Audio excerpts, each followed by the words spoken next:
Excuse me, আপনার সাথে একটু কথা বলতে চাই। কি বলেন বলেন। আসলে এইখানে যে বিক্ষোভটা চলছে অফিস যাত্রার সময় আসলে এইভাবে, আপনার কথা বুঝি না।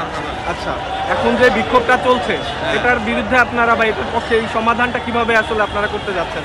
আমরা এদের সাথে কথা বলতেছি, এদেরকে বুঝিয়ে যেভাবে পারি আমরা এদের ডিসকাস করে দিই। আচ্ছা, গত 1 ঘন্টার বেশি সময় যাবত আসলে মহাখালী সড়ক পুরোটা এবং রেলপথ দুটোই আসলে বন্ধ আছে। এটা এর কারণে যে ধরনের ভোগান্তির সৃষ্টি হচ্ছে, অ্যাম্বুলেন্স এবং অন্যান্য যানবাহন আসলে যেতে পারছে না, এটা আসলে সচল করার জন্য আপনারা কি পদক্ষেপ নিচ্ছেন? আমরা চেষ্টা করতেছি, কথা বলতেছি, তারাও তো দেশের জনগণ, তাই না? তাদের সাথে আমরা একটা কথাবার্তা বলে তাদেরকে বুঝিয়ে আমরা চেষ্টা করবো যে যত দ্রুত পারি আমরা রেলপথ এবং এই যে সড়ক পথ চালু করে দেবো ইনশাআল্লাহ। ঠিক আছে, ঠিক আছে, আমরা যদি আপনাদেরকে আরো দেখানোর চেষ্টা করি রেলপথ এবং মহাসড়কের দিকে যদি আমরা একটু যাওয়ার চেষ্টা করি এবং সেখানে কি ধরনের অবস্থা সেটা আপনাদের দেখানোর চেষ্টা করব।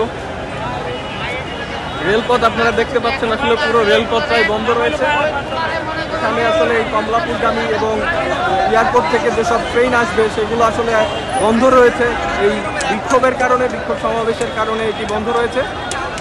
এখানে আসলে অনেক জনগণ যারা আসলে দাবি করছেন যে মহাসড়ক এবং অন্যান্য সড়কে তারা আসলে ব্যাটারি চালিত রিক্সা চালাতে চান, সেই দাবিতে তারা এই বিক্ষোভ চালিয়ে যাচ্ছেন। এখানেও আসলে বেশ কিছু পুলিশ সদস্য এবং বিক্ষোভকারীরা রয়েছেন যারা বিভিন্ন দাবি দাওয়া নিয়ে আসলে এখানে সড়ক অবরোধ করে রাখছেন। দাবি মানতে হইব। আপনাদের দাবিটা কি? ওই যে অটো রিক্সা চলতে হইব। অটো রিক্সা কোথায় চালাতে চান?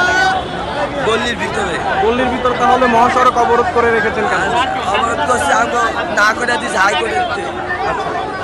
এইটার জন্য কি মহাসড়ক অবরোধ করলে আপনাদের দাবি দেওয়া পূরণ হবে? এটার জন্য তো আরো পন্থা ছিল, সেগুলো অবলম্বন না করে আসলে আপনারা এইভাবে সড়কে নেমে পড়ছেন কেন?